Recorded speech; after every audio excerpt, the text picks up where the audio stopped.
What's happening, guys? Thank you for joining us. We're going to be talking some fights. Let me get some business out of the way right off the top. Eagle FC, it's going down on Friday, the 28th of January. You can watch it live and free. Just go sign up at EagleFC.com. We're in the Flex Arena right now. We got a lot of things to look forward to. If I may introduce the Olympic champion, the UFC champion, I said the UFC champion, Henry Cejudo, the current #1 ranked pound-for-pound fighter in the world, Kamaru Usman, and the all-time greatest, Khabib Nurmagomedov. Guys, with that, I'm Chael, Sonnen. I want to get things started because let me talk about our main event. Listen, Kamaru, we got two heavy strikers, and you used to be in the room with one of them. I'm talking about Tyrone Spong. This guy's reputation precedes itself. His record is damn near unblemished. What do you make of his fight coming up with Sergey? First, let me do my thing because I'm the only one who showed up here for work today.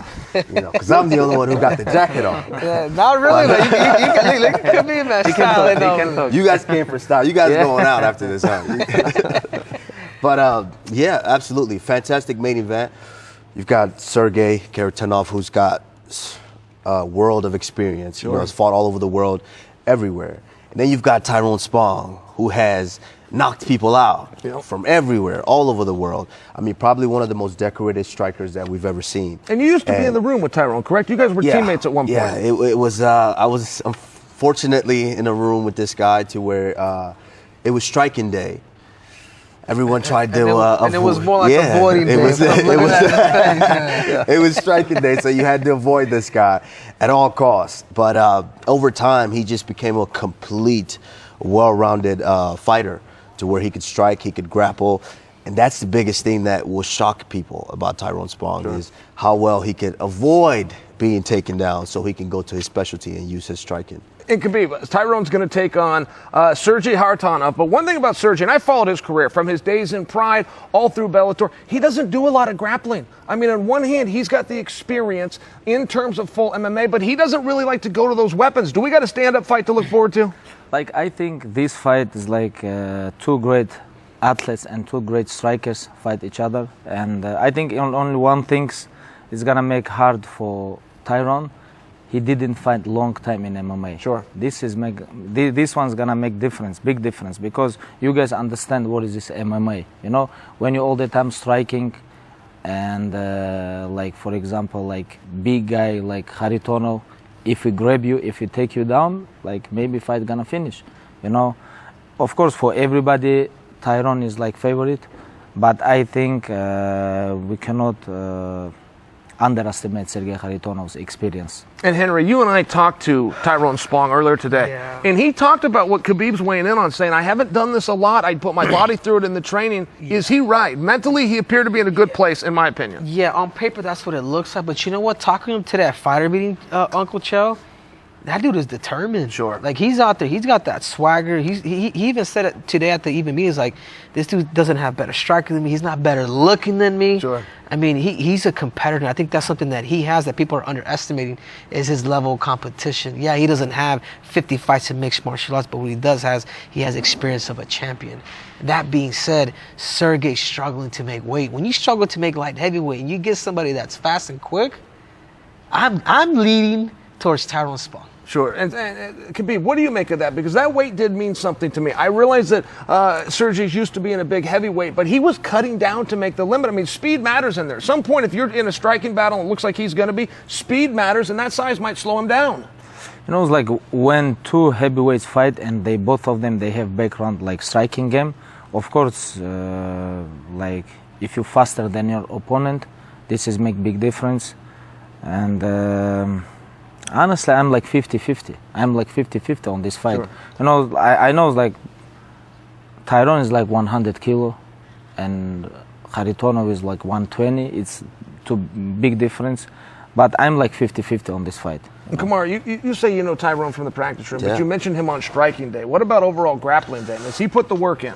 He has put the work in, but I completely agree with what Khabib is saying. It's that time off. It's a big thing. It's important because, I mean, there's something different about when you're inside this barrier right here. When you're inside this cage, it's an added pressure that you feel. Sure. It's different than when you're in a practice room, in a training room, and you're not in that cage to where you feel that added pressure that you can't get out, you can't get away, you can't rope-a-dope, you can't do some of the things that you want to do. There's a big thing to be said when you haven't been in here for a long time. Yeah. And of course, with the nerves and the jitters of knowing that there's a guy across from you that's trying to take you out. Sure. So I think this is going to be an interesting one. I have watched Tyrone train and prepare for these, the last few weeks, and I will say he's looking fast, he's looking quick. Of course, the experience is there. He knows how to line you up and put that perfect strike in the perfect position and get you out of there. But I'm on the fence too. Sure. I'm on the fence. Well, looking at it now too, Chael, is this cage ain't that big. I was noticing. I was like, man, Yes. these freaking heavyweight, these two Godzillas are about to go at it. And this is going to be a full-on war. Sure. And Khabib, I was very excited when you put Rashad Evans on the card. Rashad Evans comes with some nostalgia for me. Back when I was dreaming about being a fighter, things like this, he was already fighting on TV. He had a world championship when I was getting signed to major organizations. A couple of things that Rashad has done since he retired. First off, he went into the Hall of Fame. Most tremendous honor that our industry gives out. But second, guys, he became what's called a fruitarian. He gave me an entire talk on this new diet. He doesn't eat anything but fruit and vegetables. It's changed his body. He says for the better. He says he's feeling faster. He said because of this new diet is what's allowed him to do the training to get into this competition. What do you make of that? Honestly, I don't know about this guy diet.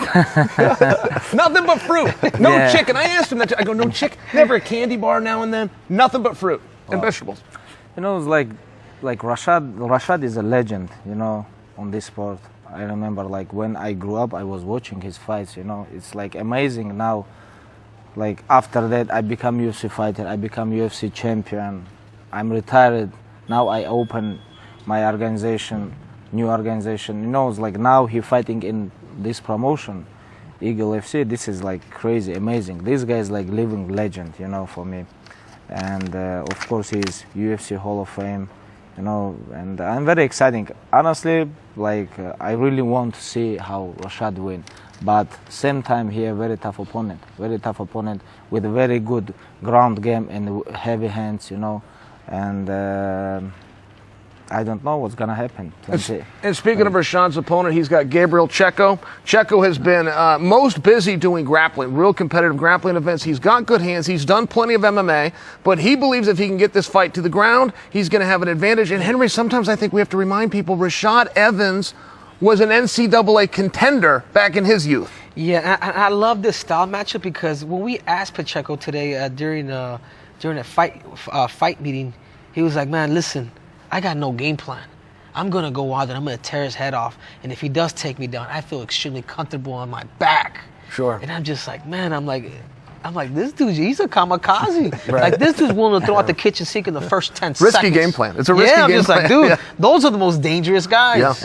Yeah, absolutely. And I got to tell you, one time you told me, Kamar, that one of the reasons you're in the sport, that you went to Black Zillions, that you left wrestling, was because of Rashad. I want to say you even said at one point he opened his home to you and you were staying on his couch. I mean, you have to feel something inside as this match gets closer. Absolutely. And, a little nostalgia for me too, because I was ringside when you and Rashad got it on back in the day. Which wasn't that long ago. Sure, yeah. It seems like back in the day. It feels like back in the day, yeah. But one thing, you're right.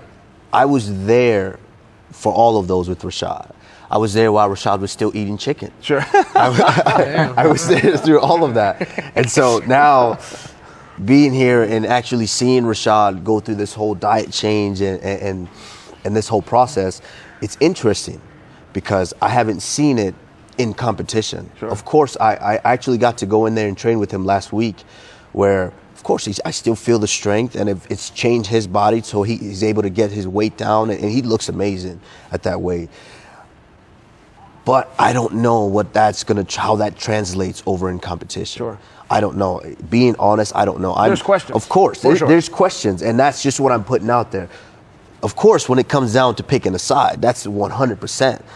I love Gabriel Pacheco and the confidence that he's bringing, but Rashad Evans is Rashad Evans. And Khabib, you got a couple of guys that are proteges representing your father. Rest his soul, by the way. I'm in the same position. They're both looking down on us right now, Khabib. But I got to tell you, they have a lot of pride in that. And they got a lot of pride in country. And they were talking about Dagestan more times than they were talking about fighting or even talking about their opponents. What's that like for you? And what can you tell us about these athletes that you've seen in the practice room and brought to competition? Yeah.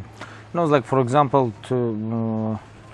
like Raymond, for example, Raymond Magomedov, he's gonna open main card with Anthony Njokuani. You know, this is two great strikers. You know, it's gonna be an amazing fight. You know, I'm very excited about this fight because they both great strikers. You know, and I know Raymond can wrestle too, but he loves striking game. You know, this guy very fast. You know, it's like this guy put sleep a lot of people on amateur career, and right now, couple years he just beginning his professional career. Already he fight everywhere in Russia, Asia. You know. Now, when did you meet him, Khabib? Was he just a little boy? No. I met him couple years ago. He beginning his I think in Ushu Sanda. Yep. Ushu Sanda. This is different school in Dagestan. When he jumped to the pro MMA, he just moved to our school. You know, because like for pro MMA fighters, you know, like of course for welterweights, our school is the best. You know, like lightweight, welterweight, featherweight. We have not one of the best in Russia. We have like one of the best fighters in the world, you know. Sure. And he joined with us. Right now he like Friday night he's gonna fight here in EagleFC44. You know, and his opponent, Anthony Njokuani, this guy, he have a lot of fight in UFC, you know, a lot of great fights, and I'm very excited about this fight, you know. Does that put nerves on you, or does that put pride on you? To see one of these young men that you got to be there with in the practice room, how do you feel inside? Honestly, same, like, of course I'm a little bit nervous too, you know, like, because, and now I have to be a little bit away, you know, because this is my promotion, and I cannot say, oh, let's go for one of them, you know. That's why I'm gonna be just watch and enjoy with this fight. He can't say that, but I'm gonna jump I know on we're it, not at that jump part on of the show yet, but I'm gonna jump on it. He's fighting the assassin, Anthony Njokuani. Fun fact, one of the first, if not the, I think he is the first Nigerian in the UFC. Ah. Yes. Maybe first from Africa. Maybe. In the UFC, he's a Nigerian. Nigerian? Yes. So most people don't know that, but I've been watching this guy for years. I watched the way that they strike, him and his brother Chidi Njokuani. The way that these guys strike, they are, I mean, it's just a frenzy of just throwing techniques out. Yeah. Every technique, they can sting you from either hand, from either stance. And this is going to be a fun fight. So I know you like your boy Raymond, but Anthony, let's get this one. Yeah, let's go. And think about it too, Chael. Like, man, I was when we were talking to Anthony during fight, man, this guy has beaten guys like Andy Sauer. Sure. Like, dude, Andy Sauer. I'm like, you beat Andy Sauer? In kickboxing, right? Yeah. Pure kickboxing like, rules, whoa. So the dude is a real deal. I mean, if, you know, in my eyes, looking at the whole card, I think that fight right there is going to be fireworks. Someone's going to end up in a stretcher. And Henry, rounding out the main card, but we got Gibson taking on Ray Borg.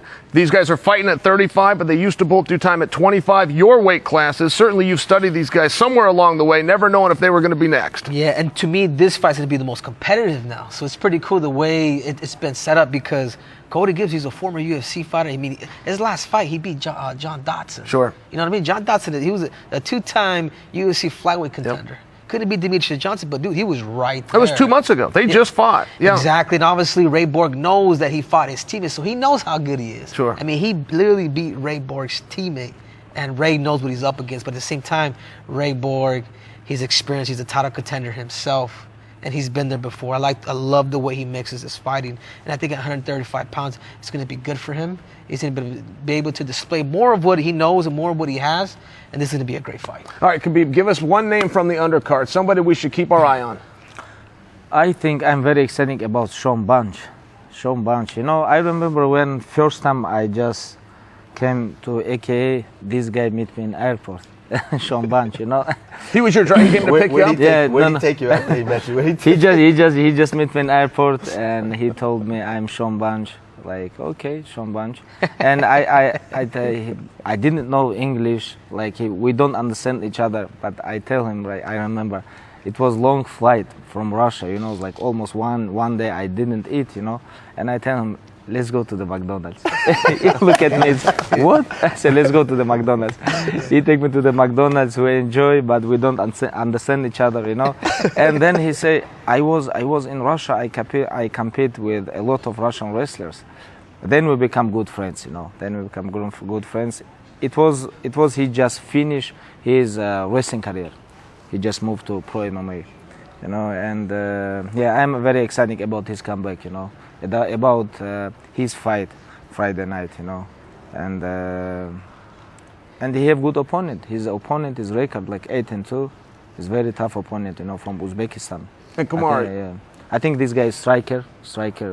He have very good striking game, and of course, I'm worried about him too. And you know, like same time, always good to see how Sean Bunches fight, because this is one of the fastest guys I ever met inside the gyms. And Kamaru, speaking of Sean Bunch, you as a wrestler were competing about the same time as Sean Bunch. Do you remember his trilogy? They did that in New York when he did the final wrestle-off with Coleman Scott. Do you remember that? Absolutely. And went to all 3 matches. Sean Bunch the Great, we call him. Sean Bunch is a good friend of mine. I too am looking forward to his fight. I think Sean is, as he mentioned, one of the fastest, as far as quick twitch muscle guys that I've ever been around.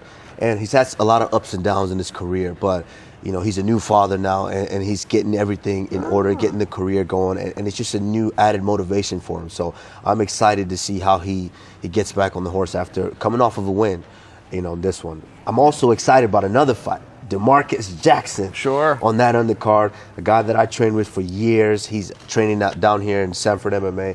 I'm excited about this fight. I think DeMarcus, we're talking about guys that are fast. Hey, DeMarcus is fast himself. Very fast, extremely well-rounded. That's the crazy thing about it. He's well-rounded. Just also had a lot of ups and downs in his career. Just can't squeak out that split decision win sometimes.